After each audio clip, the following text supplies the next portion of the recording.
John, can you tell us a little bit about what levels of cultural knowledge can be brought to bear at work?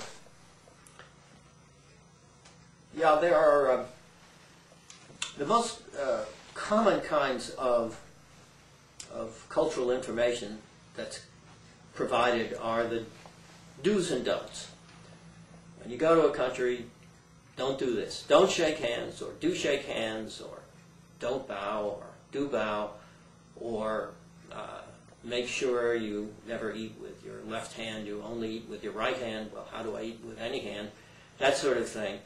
And that has value for beginners who are going outside the country for a brief time and kind of need a few crutches to lean on so they don't fall over completely. But for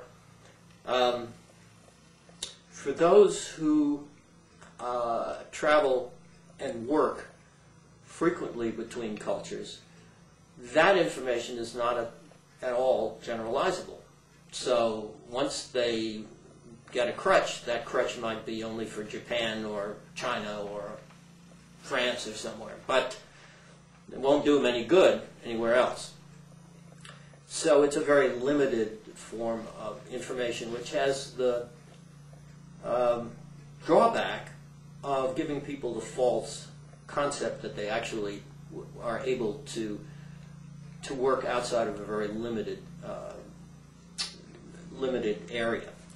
So of more value is what I call the second level, which is one in which people actually have generalized notions about potential differences and similarities. And the first and most best researched format of that are the Hofstede dimensions. And those dimensions, which are individualism, collectivism, the level of power distance, the relationship between a boss and a subordinate, the need for certainty, which he calls uncertainty avoidance, or the degree of structure and planning, and the degree of ambiguity that people can tolerate, and the fourth dimension, which Hofstede calls masculinity, and we call achievement. This dimension relates to the preference for working through relationships or through tasks. And the fifth dimension is time, the degree to which people have a long or short-term time orientation. If you are versed in these dimensions, which make up a kind of cultural map, then you have a group of lenses which you can put on, spectacles if you like, when you go to different countries. And you have much more, a better capability of parsing what you see before you.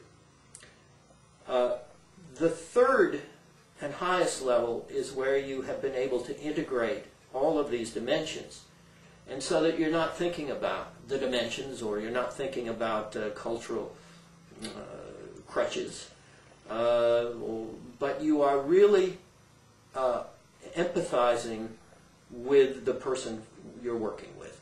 That is to say, you can see yourself through his or her eyes.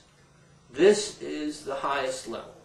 And at that point, you have really moved across the cultural boundaries, and you're working together as colleagues.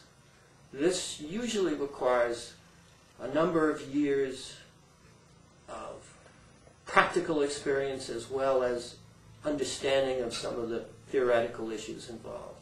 And I don't think many people get to that level. But once they do, they've got a whole new world to play in. It's a lot of fun.